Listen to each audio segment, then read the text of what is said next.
It is your girl, Latanya Washington here, your customer journey strategist, college instructor of social media marketing, brand building, and media design, and the owner of The Customer Culture. And so today, you all, we're going to focus in on how to build a sales funnel. I'm teaching a masterclass at the end of the month on how to build a sales funnel. And so I want to make sure that you are on the wait list. Make sure you click the link below. That's going to take you to that area and get registered for that masterclass, especially you all who are entrepreneurs. You are business professionals and you are looking to make money on the side, and you want to utilize these social media platforms to do so, as well as you business owners who are looking to scale your business. Now, also make sure you are subscribe to my YouTube channel, because I drops it and I leave and I create videos in regards to what I know. I do a lot of educational videos because I am an educator. And so make sure that you're also subscribed to the YouTube channel as well. All right. So now, you all, I want to talk a little bit about the process of us building that sales funnel. All right.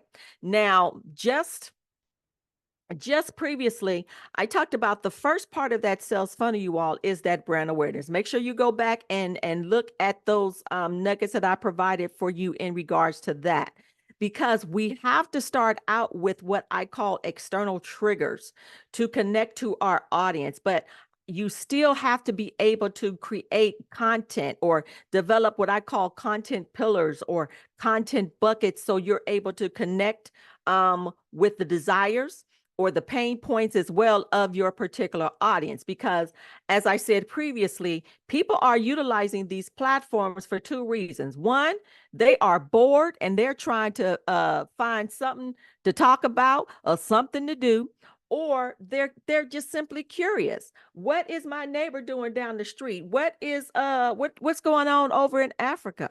What's really going on in these streets? All right. So people are utilizing these platforms for those two reasons. They're looking to be entertained many times, or they're looking for to be educated. So they might be looking for tutorials. So when you begin to understand the nature, the human nature of people, this is why I teach what I teach. When you begin to understand the human nature of people, you will begin to know how to market what it is that you offer to your particular audience. Yeah, I could stop right there, because there it is. You will now be able to understand how to market to your particular audience. All right.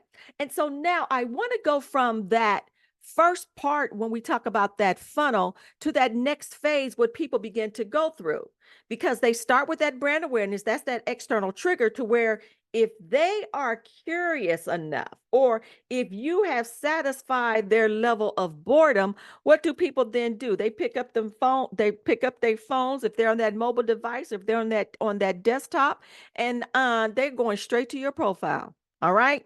That means what you've done is you sparked a level of interest.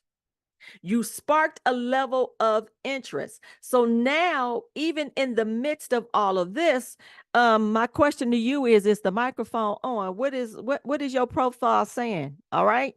Is your profile saying enough that's going to keep people wanting to come back for more?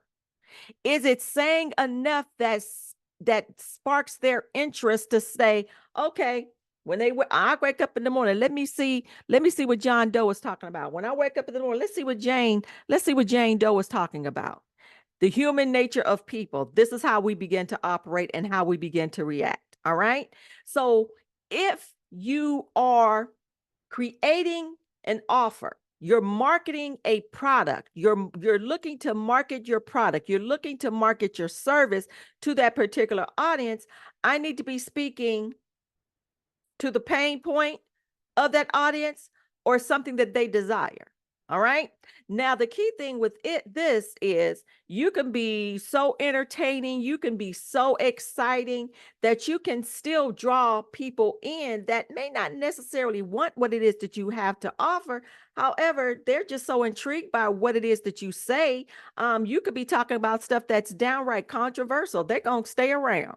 So what begins to happen, the algorithm as well on the platforms are like, people have a tendency to always want to come see what Jane Doe is talking about. People have a tendency to always want to see what John over here has to say. So I'm going to start sending more people to them. See, so now you all, when people begin to become more interested, not only are you focusing in on the audience, but guess what's happening? The platform is also recognizing the fact that people are clicking and coming to your profile.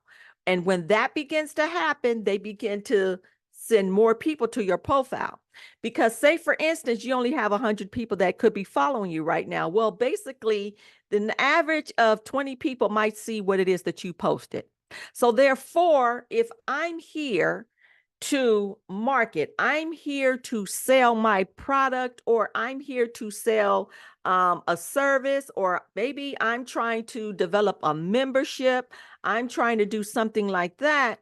All right, only 20 people are going to see it unless I begin to even spark the algorithm.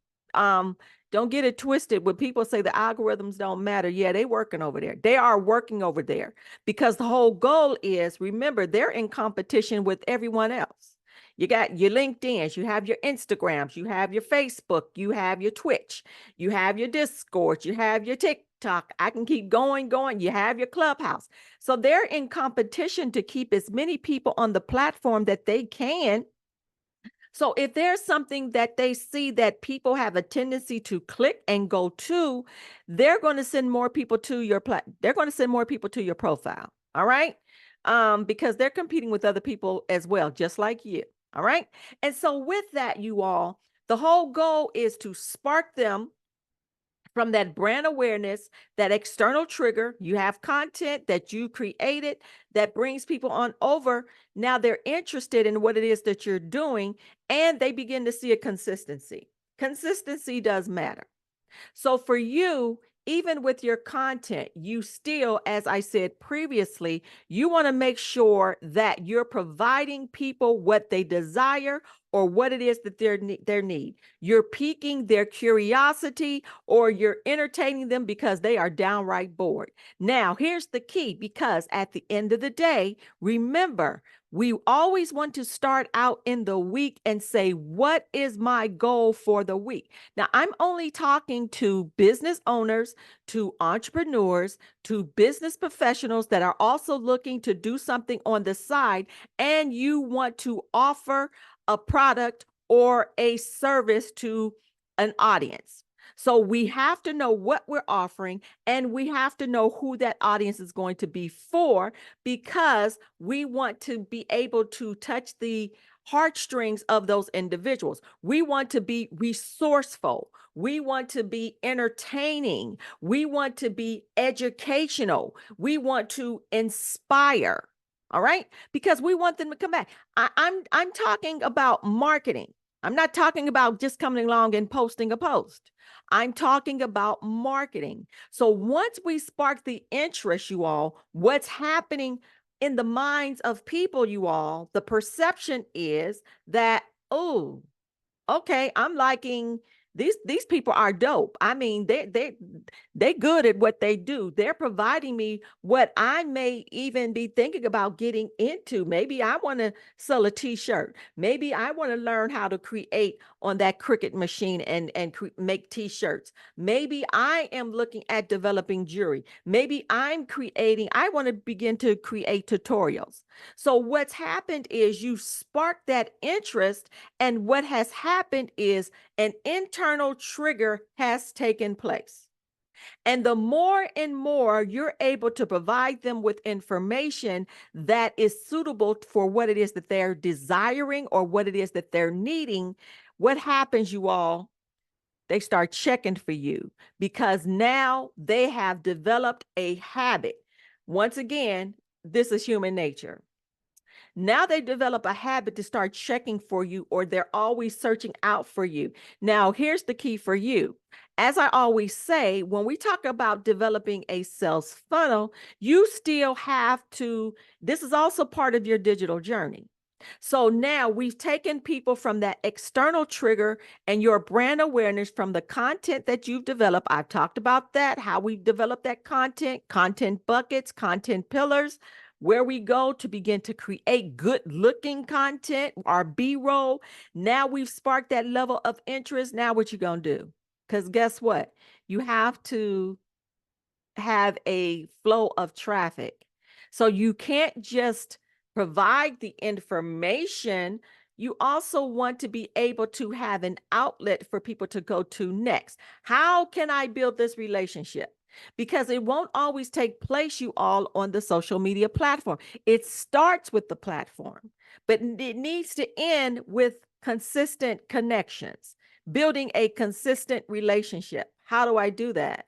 Through email sequences. All right. This is how we build the connections, and this is how we stay connected. Because at the end of the day, once again, we utilize the platform, but you can't trust the platform all the time. The platform does not belong to you, so they can shut you down at any time.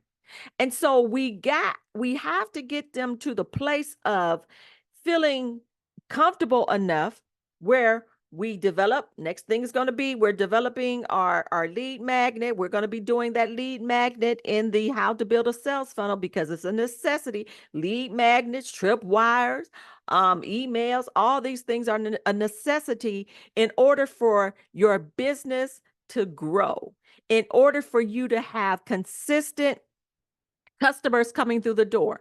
So we're nurturing also our regular customers. All right. And so when you spark that level of interest, we still have to have an outlet for people to go to next, whether you even want them to become subscribers of a YouTube channel. Once again, at the beginning of the week, we have to ask ourselves, what is my goal for this week? We have to spark that level of interest. We have to develop that internal trigger. Once again, we've gone from external to an internal trigger to we want them to develop that habit of always coming to us for more. And then believing in us so much and trusting us so much that they're not even checking for anybody else. They're happy with you. So we also, in the midst of it all, we even cannot become stagnant, or we cannot become rusty. You always want to be able to provide them with more. Bring more, bring more. Why? Because you want them to grow, right? You want them to love what it is that you offer, right? You want them to also get so excited about what it is that you offer that they also, when they think about other people that might be looking for what it is that you have, they're going to refer you to them. You want them to be really, really satisfied with what it is that you provide for them. So in the process of you have to build your digital journey. This is why I want you to make sure that you get on the wait list for how to build a sales funnel. It's going to occur at the end of the month. I'm also going to, it's going to be taped. And so you'll also be able to have the video for the replays over and over again. But I'm going to stop there. But there's so much more to it. But I want you to begin to prepare yourself in thinking, what is that thing that I can offer to a particular audience? Whether it's a digital product, whether it is a service product, whether you have a YouTube channel and you want more subscribers. What is my goal for the week? Now we got to go back and say, I need to make sure I put all of this stuff in place. I'm here for you. This is what I teach all day long at the college level. All right. Make sure you get registered for the upcoming How to Build a Sales Funnel, and we'll be back again soon. All right. Take care. Bye-bye.